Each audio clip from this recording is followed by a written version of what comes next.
Ok, doctora Sara Osuna, bienvenida, un gusto mirarla por estas tecnologías. Y me voy a permitir presentarla, hacer una breve semblanza de usted. La doctora Sara Osuna es catedrática de Comunicación y Educación en la UNED, es docente en asignaturas como Comunicación y Educación y didácticas específicas en centros no formales y escenarios virtuales para la participación. Los proyectos de investigación más importantes que ha coordinado son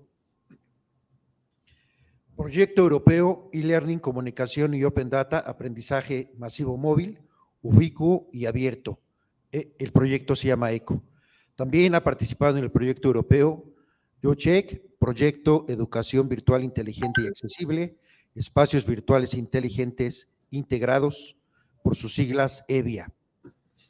Además participa como IP del Grupo de Investigación Social, Media y Educación Mediática Inclusiva y Ubicua, SMEMIU. Pues sin más, le cedemos la palabra a la doctora Sara Osuna. Adelante, doctora, bienvenida. Muchísimas gracias, es un placer estar aquí.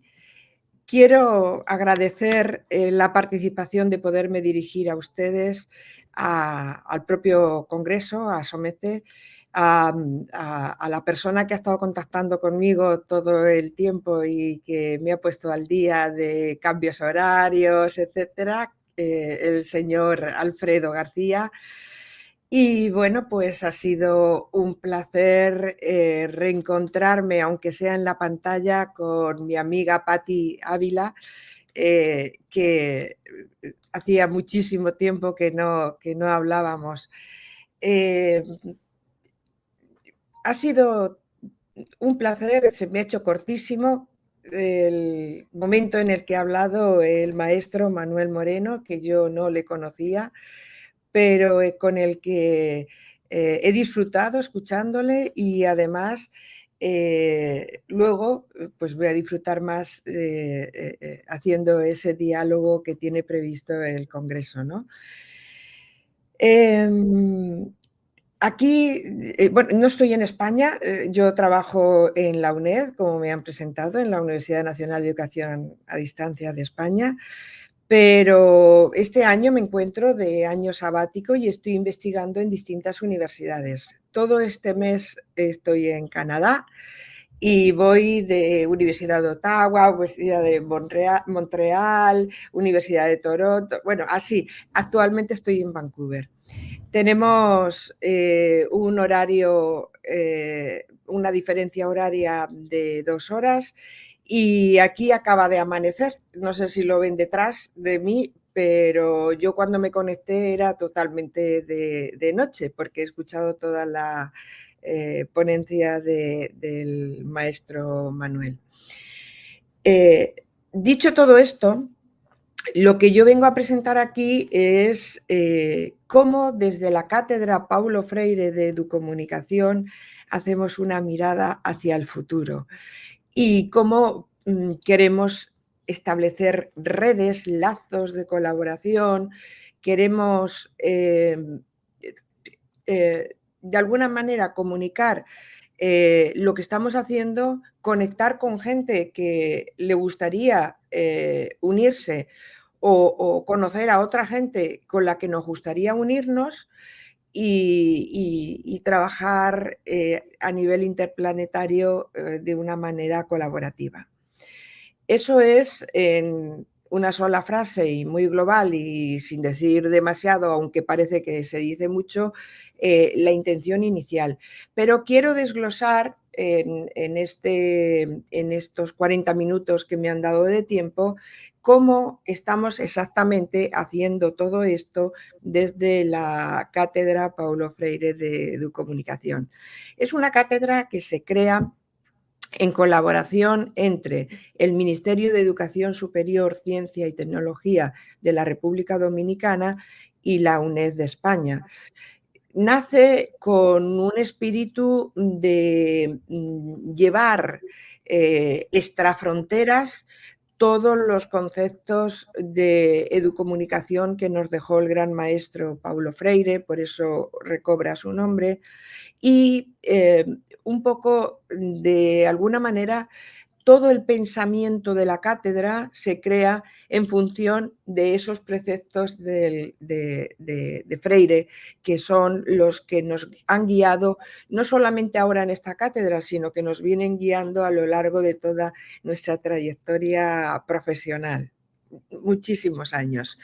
Yo a él personalmente le conocí, quiero recordar, en el año 1995, pero soy un desastre para las fechas, estando en Sao Paulo. Y la verdad es que fue tan impresionante que marcó mi trayectoria, ya voy a decir que no solo profesional, sino también personal en cuanto a esos valores que nos transmitía y que nos sigue transmitiendo. Yo quisiera compartir pantalla, espero que no nos dé problemas. En cualquier caso, voy a intentar hacerlo yo. Si necesitara ayuda de ustedes, pues ya se lo pedí, pero en estos momentos, a ver, voy a compartir la pantalla entera, que siempre da menos problemas. A ver. Voy a decirle compartir la pantalla completa. A ver, me van a permitir que mientras voy usando la tecnología vaya diciéndoles. Yo creo que ya estoy compartiendo la pantalla, pero lo que me ven es a mí misma, ¿no? Ahora enseguida veré la presentación si ustedes me lo confirman. ¿Es correcto? ¿Se ve mi pantalla? Bien. Bueno, pues entonces, en este momento es en el que voy a poner esta otra pantalla. ¿Ustedes me ven? ¿Ven una presentación?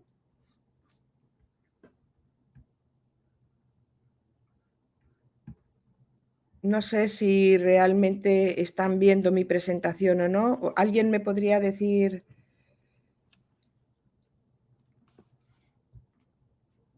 Quizá haya perdido la conexión, me temo.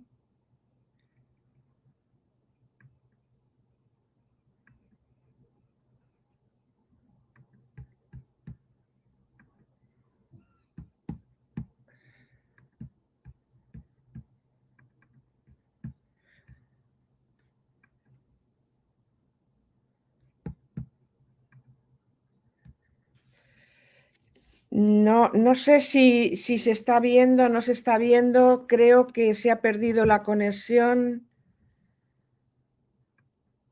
¿Alguien me puede decir?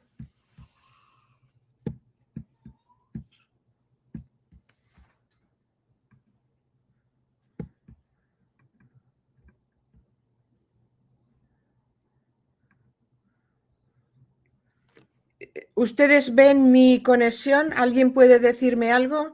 Es que no sabría si seguir hablando y que no me escuchen.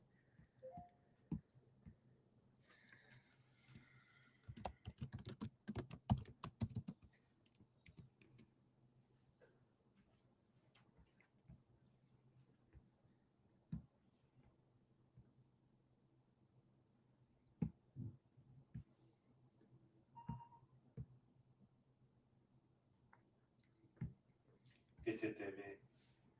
Me dice Javier que se te ve. Muy bien. Bueno, pues entonces ahora mismo pongo la presentación y lo que voy a hacer es empezar realmente la ponencia en sí. Cuando desde nosotros y nosotras, todas las personas que conformamos la cátedra Paulo Freire de Educomunicación, la creamos como un espacio dialógico, tal como los preceptos que nos da el gran maestro, ¿no? De hecho, en nuestro propio logo ven ustedes que pone Cátedra Paulo Freire, espacio dialógico. Y como decía antes, ese símbolo de la cátedra está entre dos instituciones que son la UNED y el MESIT. El MESID, que es, como dije antes, el Ministerio de Educación Superior, Ciencia y Tecnología de la República Dominicana.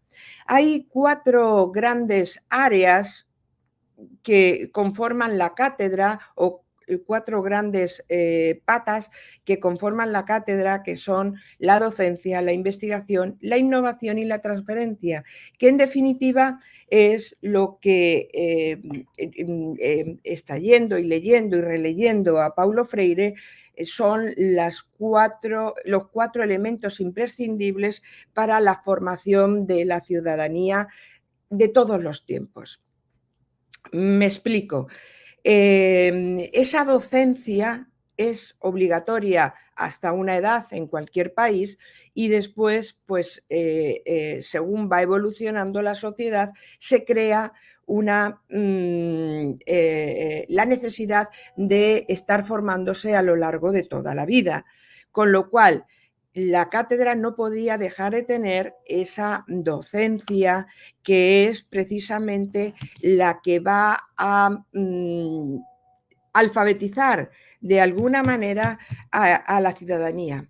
Cuando Paulo Freire alfabetizaba, iba a las clases de adultos, iba de una ciudad a otra y tal, en definitiva lo que estaba queriendo hacer es que, o nos estaba diciendo, nos estaba enseñando, es que cuando la ciudadanía está alfabetizada, esa ciudadanía es menos vulnerable al engaño y a la manipulación.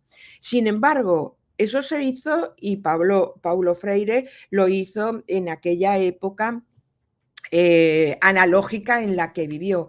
Ahora trasladémonos a la época actual, donde lo que estamos viendo es precisamente una sociedad postdigital, porque ya se están diluyendo las barreras entre lo analógico y lo virtual, es decir, cuando aquella época analógica de Paulo Freire no teníamos esas tecnologías digitales, luego empezaron a estar en nuestras vidas. Para entrar en un espacio que se llamó Internet, ciberespacio, teníamos que conectar un router. Ese router que era ese aparato infernal que hacía un ruido hasta que te conectabas. Sin embargo, ahora, precisamente con la evolución que han tenido los espacios inteligentes, los teléfonos inteligentes, estamos en un momento en el que la separación entre nuestras actuaciones en la vida física y nuestras actuaciones en la vida digital son están indiferenciadas, en el sentido de que si estamos, por ejemplo, en una reunión familiar o con amigos y amigas y surge alguna duda, alguien siempre dice, un momento que voy a buscarlo en internet, voy a buscarlo en Wikipedia, etcétera, etcétera. Es decir, se entrelaza de una manera mágica, diría yo, todas nuestras actuaciones, tanto en la vida analógica como en la vida digital. Este entrelazar, en realidad, lo que está haciendo es que tengamos la necesidad de aprender a lo largo de nuestra vida cómo comportarnos, porque no es una cuestión banal. El que se entrelacen las tecnologías con nuestras acciones cotidianas presenciales, lo que está haciendo es un cambio de cultura, un cambio de sociedad, unos cambios a los que debemos estar preparados para afrontarlos. Pero no es precisamente las instituciones, las políticas públicas, las instituciones educativas a las que se les encomienda la tarea, ¿no?, de formar a la ciudadanía para que luego sea una ciudadanía que triunfe en esa vida en la que estamos viviendo. Bueno, pues como decía Manuel anteriormente, el maestro Manuel decía, es que claro, estamos utilizando nuevas tecnologías para las mismas estrategias metodológicas y ahora más que nunca lo que es la sociedad va evolucionando de forma muy distinta a cómo va evolucionando la escuela. No estamos desde la escuela enseñando a que nuestros estudiantes, nuestras estudiantes sepan vivir.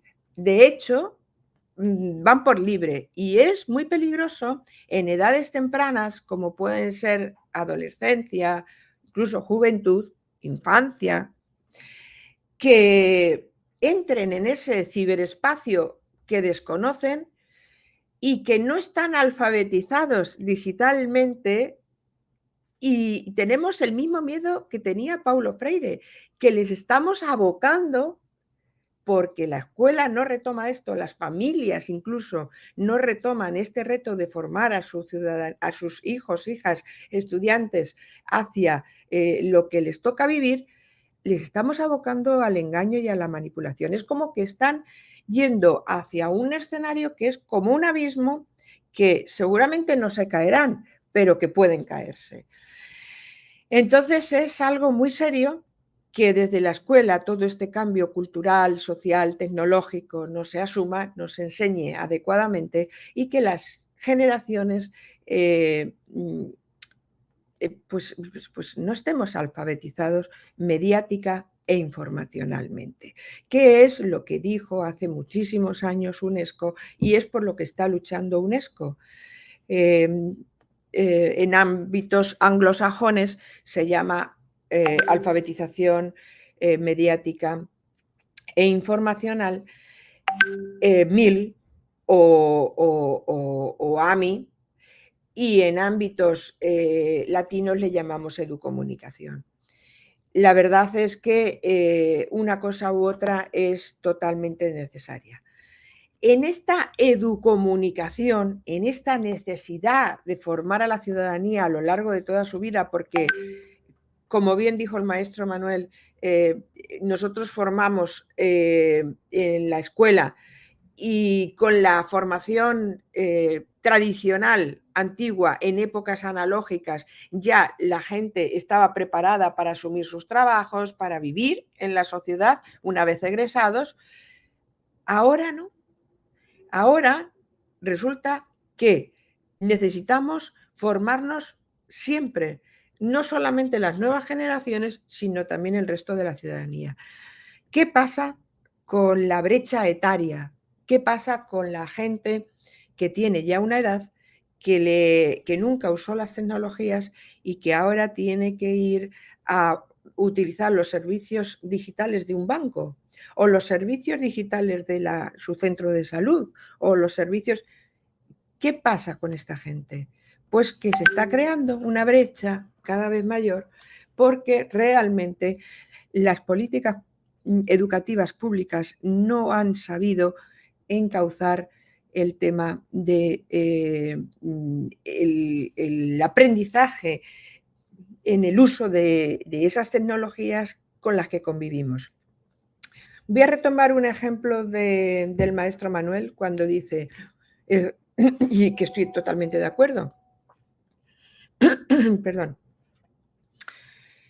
él nos decía, es que yo he visto tecnologías en la escuela muy bonitas, preciosas, tal, pero que no se usan o que el uso que se le da es erróneo. Bueno, acuérdense cuando apareció la televisión, bueno, si es que tienen la edad suficiente, o bien, vamos a poner un ejemplo más cercano. Cuando una familia se plantea comprar una televisión, ¿se la plantea para dejarla de adorno? ¿Para no usarla o para darle un mal uso, imagínense, como mesa? No. La familia planea inicialmente que esa televisión va a servir para algunos ratos en los que van a compartir, si quieren ver televisión educativa, etcétera, etcétera. Y se usa. La televisión en las casas, en los hogares, se usa. Y se usa bien y adecuadamente. Bueno, ¿por qué la escuela no ha sido capaz de utilizar esas tecnologías que le han llegado adecuadamente? Desde mi punto de vista hay un factor muy importante. La escuela no pidió esas tecnologías. Le llegaron porque así se las hicieron llegar y no había una necesidad exacta. Pero incluso cuando hubo escuelas que sí que las pidieron y lo consiguieron, no se les dio formación al profesorado para que realmente las iniciaran, las utilizaran. Por lo menos que las sacaran de la caja donde venían embaladas y que no son algo para tener expuesto. Las tecnologías son para la participación a través de esos medios. Yo nunca entiendo esas tecnologías como herramienta, nunca, sino que entiendo que las tecnologías son para la escuela en realidad un espacio para la participación. Es cómo lo entiendes, cómo se entienden las tecnologías fuera de la escuela. Es decir, es un poco utilizar el sentido común. ¿Qué pasa del estudiantado que tenemos en las aulas? Tienen su teléfono celular, usan las redes sociales, tal, pero ellos realmente están viendo como una herramienta la tecnología. Yo creo que no. O por poner otro ejemplo, cuando yo escribo una carta necesito dos herramientas, que son el lápiz y el papel, ¿no? Por ejemplo, o el bolígrafo y el papel. Pero cuando yo estoy escribiendo la carta, ¿realmente yo me estoy fijando en el papel o estoy centrando mi atención en el papel y en el bolígrafo? No, estoy centrando mi atención en las ideas que yo quiero escribir. Pues hagamos lo mismo con las tecnologías digitales dentro de las aulas. Hagamos lo mismo. Es decir, son escenarios para participar, para expresar nuestras ideas, para aprender, para muchas cosas, pero no las conceptuemos como meras herramientas. Por eso, en lo único que yo puedo no estar tan de acuerdo con el maestro Manuel es en esto. Las tecnologías no vienen después de la pedagogía. La pedagogía se piensa con las tecnologías teniendo en cuenta que la pedagogía es lo importante. Las tecnologías es solo el escenario donde vamos a poner en práctica esa pedagogía. Esto luego lo discutiremos ampliamente en el siguiente espacio y realmente es un punto de reflexión bastante importante que creo que podemos poner sobre la mesa, ¿no? Ya veremos luego. Entonces, por resumir y por ir esbozando cada una de estas 4 patas o 4 áreas de trabajo de la cátedra, quiero decir que la cátedra piensa y cree firmemente en la educación a lo largo de toda la vida, cree que con el uso de las tecnologías en espacios, como espacios participativos, como entornos participativos, se puede llegar a la intercreatividad virtual, igual que en un aula llegamos a crear conjuntamente de una forma física, porque nos reunimos en grupos de personas. En el espacio digital también, desde la cátedra, creemos que se puede llegar a lo que se llama intercreatividad. Es un término que esbozó Tim Berners-Lee en el año 2000 y que nosotros desde el grupo de investigación estamos analizando desde el año 2016, investigando al respecto. Intercreatividad une dos conceptos, interactividad y creatividad. Entonces, aprovechamos el concepto del año 2000 de Tim Berners-Lee para realizar estrategias educativas intercreativas. Ahora lo explicaré, os entenderá un poquito después con más facilidad. Además, de esa intercreatividad, desde la cátedra creemos en la inclusividad, en la accesibilidad. Todas las tecnologías que usemos desde un entorno educativo deben ser inclusivas. No podemos dejar fuera a personas de más edad, a personas con algunas discapacidades, como puede ser ceguera, discapacidad mental, o sea, no podemos dejar a personas que están en riesgo de exclusión social. Pues flaco favor estaríamos haciendo desde la educación a la sociedad si no fuéramos accesibles y no fuéramos inclusivos con esas tecnologías. Entre ellas también tendremos que entender la inclusividad de personas que de alguna manera no tienen el dinero suficiente para llegar a la educación a través de ahí. No resolvemos esos problemas desde la cátedra, seríamos ilusos si lo pensáramos así, pero en nuestra mente está minimizar esos efectos negativos para desarrollar educación, comunicación con las tecnologías de una forma inclusiva. Y luego, la cátedra queremos que sea una mediación entre distintas instituciones, la creación de una red que lleve a cabo esas acciones de docencia, esas acciones de investigación, esas acciones de innovación y esas acciones de transferencia del conocimiento a la sociedad. Dicho esto, vamos a centrarnos, porque tampoco me quiero extender y quiero explicar detenidamente cada una de estas 4 áreas. Me voy a la siguiente diapositiva. Y vemos que dentro de la docencia encontramos una forma de educar para este siglo XXI que se llama SMOOC o TMOOC. Son cursos masivos online abiertos, sociales, en el caso del SMOOC, o cursos masivos online y abiertos, cursos masivos online y abiertos con una proyección de transferencia social de lo aprendido, una transferencia inmediata hacia la sociedad. En el año 2014, en este proyecto que han comentado, Proyecto ECO, que es uno de los más importantes que yo he coordinado, nos encontramos con los MOOC y dijimos que realmente nos parecía que este modelo de educación masiva online y abierta era la forma por la que queríamos apostar a partir de nuestras investigaciones y de nuestra docencia.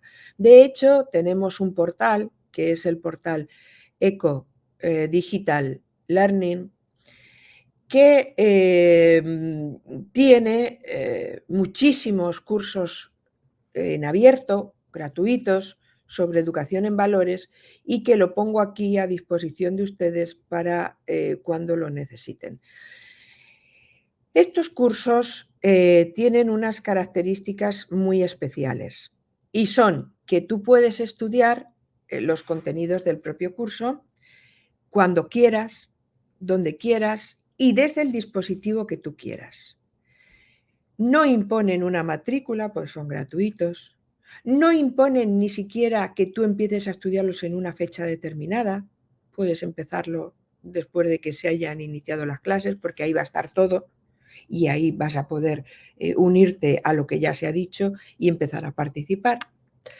Y tampoco implica u obliga a que se tenga que realizar todos los contenidos.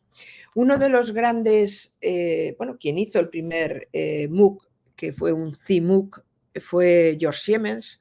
George Siemens fue aquella persona que, recogiendo todas las teorías socioconstructivistas de la educación y del aprendizaje, hizo su propia teoría del aprendizaje conectivista para el siglo XXI. Y en esta teoría del aprendizaje encontramos a Vygotsky, encontramos a Piaget, encontramos a mucha gente, pero trasladados al entorno digital, porque obviamente cuando ellos, el constructivismo se crea, el entorno digital no estaba concebido como está en la actualidad. Entonces, George Siemens, yo les recomiendo que lo lean, tiene un documento que es la teoría del aprendizaje conectivista, lo pueden encontrar, es gratuito, lo dejó en licencia abierta Creative Commons, y lo pueden leer y van a ver cómo habla de que de alguna manera todas las personas somos nodos para el aprendizaje. Y todas las personas, todas, tenemos algo que enseñar a los demás y cosas que recibir de los demás. Somos nodos, somos una red entretejida de cualquier elemento que se incluya dentro del proceso de enseñanza-aprendizaje. Y esto implica necesariamente romper los muros de la escuela, porque la escuela no puede seguir encerrada en sus paredes. La escuela debe realmente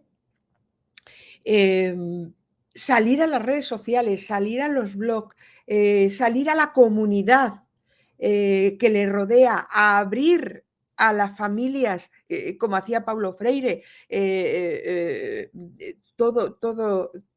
sus puertas, ¿no? Es decir, los MOOC hacen todo esto y hacen una cosa que ha también insinuado el maestro Manuel, y es que tenemos el lujo de hacer MOOC gratuitos en cualquier idioma y en cualquier país, sin movernos del sitio donde estemos ubicados en nuestro lugar de residencia. Simplemente desde el teléfono celular que tengamos podemos conectarnos a través de la propia dirección web del MOOC y seguirlo y hacerlo, hacer actividades, presentar, participar en los foros, participar en los grupos del MOOC, etcétera, etcétera. Para mí, el que, no sé, personas tan importantes como Pierre Levy o, bueno, personas muy importantes y muy referenciales en el ámbito en el que yo trabajo, educo e investigo, hacer un MOOC donde estén implicados, para mí es un lujo. El que una persona que vive en México haga un MOOC de una universidad canadiense, que puede ser en francés, puede ser en inglés, puede ser en español, puede ser en el idioma que sea, es un lujo. Y el conocimiento se ha abierto. La mediación son las tecnologías, pero a mí lo único que tengo que hacer es que la tecnología se quede como invisible, que yo no le preste la atención de protagonismo que se les presta dentro de la escuela y que yo pueda expresar mis ideas, colaborar con otras personas, debatir, pueda enviar archivos importantes que quiero transmitir, etcétera, etcétera. Este es el modelo MOOC, SMOOC, y este es el modelo TMOOC. Realmente el modelo TMOOC es una, digamos, continuidad del modelo SMOOC, en el sentido de que el modelo SMOOC plantea un aprendizaje social, pues de la misma manera en que Pierre Levy nos habló del concepto de inteligencia colectiva, o Reingold nos habló del concepto de multitudes inteligentes, donde en el espacio digital podemos llegar a conectar con otras personas que tienen las mismas inquietudes, los mismos deseos, están aprendiendo las mismas cosas y crear consensos con esas personas y conformarnos como grupo a modo de cerebro común, decían estos autores, Levy y Reingold. Es decir, actuar al unísono independientemente de que nos conectemos, de que nos conozcamos físicamente, vivamos en la misma ciudad o vivamos a miles de kilómetros, ¿no? Entonces, esa es la gran ventaja que nos ofrecen hoy día las tecnologías y son un poco las ventajas que tendríamos que aprovechar desde la escuela, desde mi punto de vista. Entonces, el SMOOC, que es el modelo social, se convierte en TMOOC cuando todas las actividades, todas las prácticas se proyectan inmediatamente en el entorno social inmediato de quien está aprendiendo. ¿De qué sentido tenía en la escuela o tiene en la escuela tradicional, porque todavía se está impartiendo escuela tradicional, el que a mí me enseñen matemáticas diciéndome un coche sale de no sé dónde y otro coche... Póngalo en práctica, aplíquelo a sus situaciones cotidianas, porque así son aprendizajes que nunca se van a olvidar. Una de las cosas que yo también quiero decir y que tenemos muy en cuenta en la cátedra Paulo Freire de Educomunicación es el tema de la taxonomía de las 10 T's. Ustedes con que pongan taxonomía de las 10 T's o pongan Osuna, Acedo, revista Comunicar, van a encontrar la taxonomía de las 10 T's, que son los 10 principios que en la era postdigital en la que estamos viviendo tendrían que seguirse en cualquier entorno educativo, sea presencial, sea virtual o sea integrado o mixto. Esto lo patentamos la doctora catedrática de la Universidad de Zaragoza, Carmen Marta Lazo y yo, y por supuesto seguimos investigando al respecto. En la cátedra Paulo Freire, por otra parte, además de los SMOOC y TMOOC, hacemos una participación colaborativa entre República Dominicana y España, entre el Ministerio de Educación Superior, Ciencia y Tecnología y la UNED de España, sobre formación de gente, de dominicanos, personas dominicanas, que tienen que saber qué es la educomunicación y tienen que informarse en educomunicación, porque en definitiva el Ministerio Dominicano lo que piensa es que, y además lo piensa a través de su directora general de Educación Virtual, la doctora Helen Hashburn, que lo que tenemos que hacer es un semillero a través de la cátedra educomunicativo, y ese semillero, esas personas formadas en República Dominicana van a hacer un efecto multiplicador de la educomunicación en aquel país. Por eso hay una serie de másteres, hay una serie de doctorados que están cursando personas dominicanas becadas precisamente por el MESID. Y luego se ha creado a través de la cátedra algo interesante, que es un doctorado entre UNED e INTED, el Instituto Tecnológico de Santo Domingo, llamado Comunicación y Educación en Escenarios Virtuales, que empieza su andadura ahora. Y lo interesante es que en ese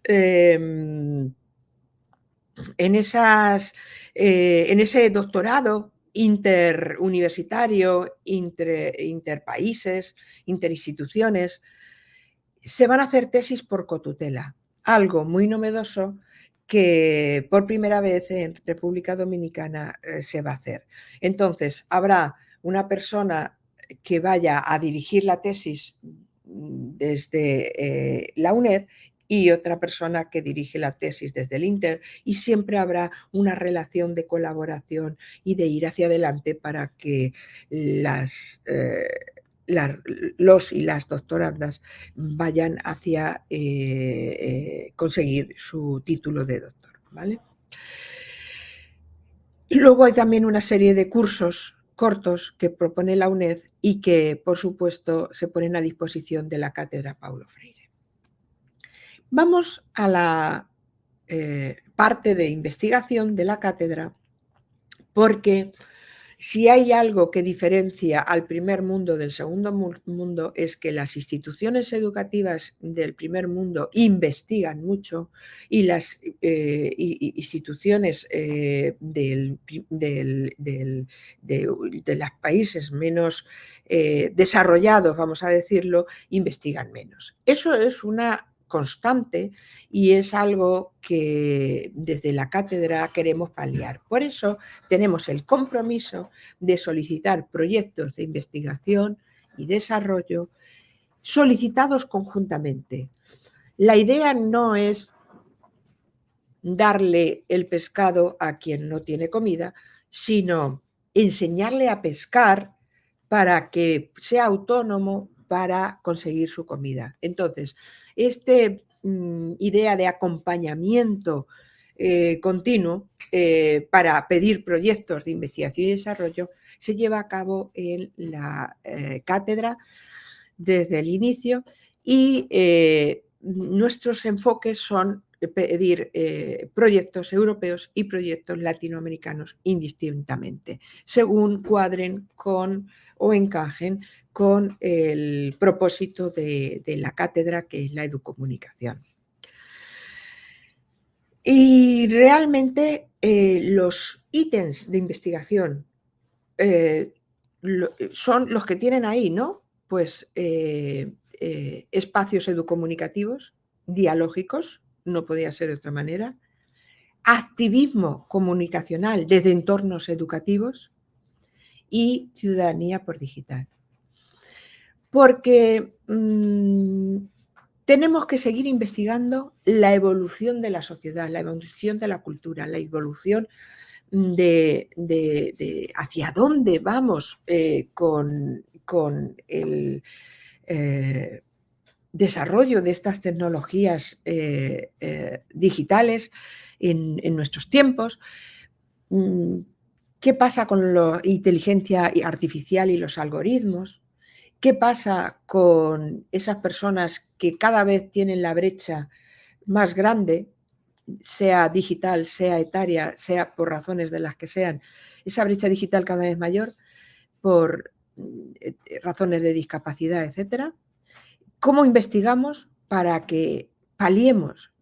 De alguna manera tenemos que contrarrestar esos efectos negativos de las tecnologías, ¿no? Entonces, no es que directamente el desarrollo de las tecnologías va en contra de estos sectores más desfavorecidos, sino que no se piensa a la hora de desarrollar las tecnologías, no se piensa en estos sectores. No son tecnologías inclusivas, no son tecnologías accesibles para cualquier persona, ¿no? Entonces, ese tema de la accesibilidad y la inclusividad con las tecnologías de última generación es otro de los puntos importantes de esta pata de investigación. Vamos a pasar ahora porque veo que el tiempo se me va acortando y yo quiero decir cosas, otras cosas, perdón, que se me ha ido, otras cosas muy importantes sobre innovación y transferencia del conocimiento. Sobre innovación, toda la innovación, todas las actividades, proyectos de innovación, etcétera, que se hacen desde la cátedra, todos van enfocados a la alfabetización mediática e informacional o a la educomunicación. Eso lo tenemos muy claro, no solo porque está en el propio nombre de la cátedra, sino porque creemos fielmente en esto, ¿no? El innovar en accesibilidad y equidad en los escenarios educomunicativos es también el objetivo principal de la innovación, y les puedo poner un ejemplo de las últimas proyectos que vamos a proponer. Son propuesta aún, no se han presentado y bueno, veremos si nos lo dan o no. Por ejemplo, necesitamos que las personas con cierta discapacidad intelectual o personas muy mayores o personas que tienen que enfrentarse a textos muy complejos, como pueden ser los textos legales, pues tengan a su disposición una herramienta dentro del entorno educativo donde introduzcan ese documento complejo y se lo transforme en ideas claras, sencillas de entender y sobre todo quite las ideas no importantes y solo deje las importantes. Ese es uno de los proyectos en los que estamos ahora mismo desde la cátedra trabajándolo para proponerlo y que está ya muy avanzado. Para proponerlo, para conseguir subvención para innovar, obviamente. ¿Qué otras cosas estamos haciendo? Estamos tratando de hacer espacios en el metaverso para personas con dificultades, es decir, un metaverso inclusivo. Todo lo que empieza ahora no se piensa en la inclusividad, pero de alguna manera nos hemos creado desde la cátedra la obligación de pensar esas nuevas tecnologías, esos nuevos escenarios, esas tecnologías digitales, obviamente, nuevos escenarios, como inclusivos, como accesibles a cualquier persona. Y además, con todas las características que ya he mencionado anteriormente. Todas las personas aprendemos con todas las personas, no hay jerarquías, lo que son los escenarios virtuales de aprendizaje o digitales de aprendizaje van a ser un mero escenario para la participación, nadie se tiene que quedar fuera, etcétera, etcétera, lo que hemos dicho anteriormente. Pero luego nos parecía que uniéndonos al área de docencia, dentro de innovación tenemos que apoyar la creación de esos tesis doctorales que sean punteras en educomunicación. Y qué mejor que esas tesis que están en colaboración entre UNED e INTEC de Santo Domingo, ¿no? Entonces, por decirlo así más brevemente, creo que ya queda clara cuál es nuestra intención desde la cátedra para la innovación y voy a pasar a otro área muy importante que es el de la transferencia del conocimiento. Si de algo tenemos que culpar a la enseñanza tradicional, y digo la palabra culpar muy conscientemente, es que ha querido siempre guardar el conocimiento dentro de sus instituciones. Parece que no me copien, oye, que no me... Cuando la sociedad va por otras tendencias totalmente distintas. Es lo que yo decía de vamos a romper los muros de la escuela. Es mucho más rico el que yo tenga una buena idea, que la junte con la buena idea de otra persona que vive a lo mejor en la otra parte del planeta y tal, y que aunemos esfuerzos para desarrollar una macro buena idea. Este es un poco el objetivo del Observatorio de la Educomunicación que lo dirige directamente el doctor Javier Gel Quintana, amigo, compañero, colega y persona muy inteligente que lo lleva, quiero decir, ahora mismo estamos en el diseño de lo que es la página, ¿no? Para lanzarla en breve, que la vamos a lanzar el día 1 o 2 en el congreso que vamos a realizar en Santo Domingo, precisamente de la Cátedra Paulo Freire de Educomunicación. Este observatorio de la educomunicación nos va a recuperar o va a rescatar, va a presentar buenas prácticas educomunicativas y además, lo más importante, va a dar la oportunidad a otras instituciones que se aúnen, que nos traigan sus buenas prácticas.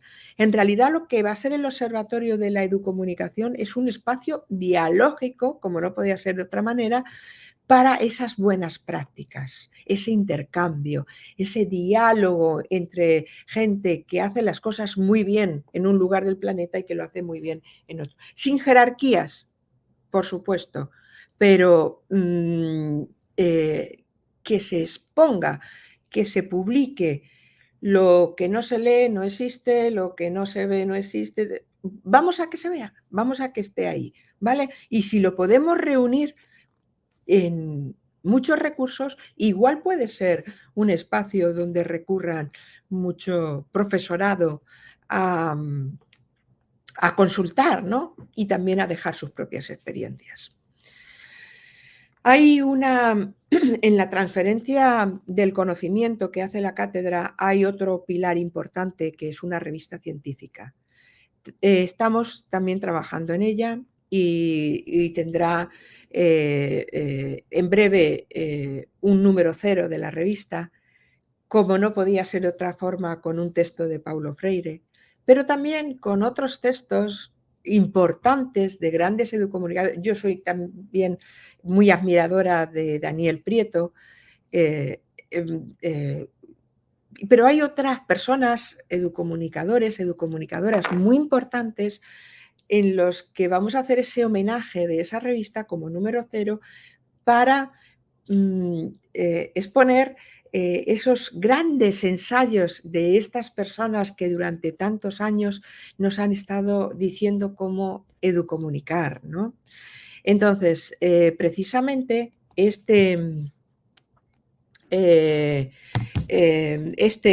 revista científica es la que va a lanzar a que mucha gente, después de ver ese número 0, quiera publicar en la revista, porque queremos que sea una revista, por supuesto, de calidad, que tenga un cariz eminentemente científico, pero que sea la revista de todas las personas que crean en el modelo educomunicativo para nuestro siglo XXI. Por supuesto, en esa transferencia de conocimiento tenemos la idea de hacer congresos, de hacer jornadas. Ya les he anunciado el de los días 1 y 2 de diciembre próximo en Santo Domingo. Están invitadísimos.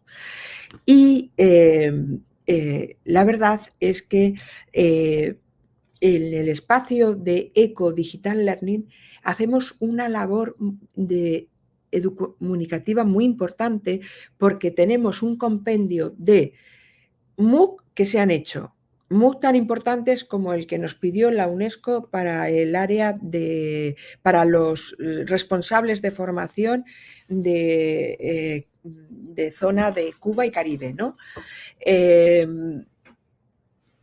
Se llamó el MOOC otras formas de educar para el siglo XXI. Simplemente con poner eco-medio learning.eu de Unión Europea pueden encontrar, o sea, eco-medio learning.eu. En ese espacio van a encontrar ese MOOC que digo de UNEJO y otros MOOC importantes. Por ejemplo, otro MOOC que es el de Conviértete en eTeacher, es decir, cómo aprender a hacer MOOC, por ejemplo, lo que decíamos antes de no dar el pescado, sino enseñar a pescar. Pues quien quiera se puede acercar a Eco Digital Learning y solicitar un espacio en el MOOC y tal, y hacer su propio MOOC. Esto es importantísimo, porque la repercusión no es a nivel local, sino a nivel planetario, ¿no? Y dejo ahí ese ofrecimiento, ¿no?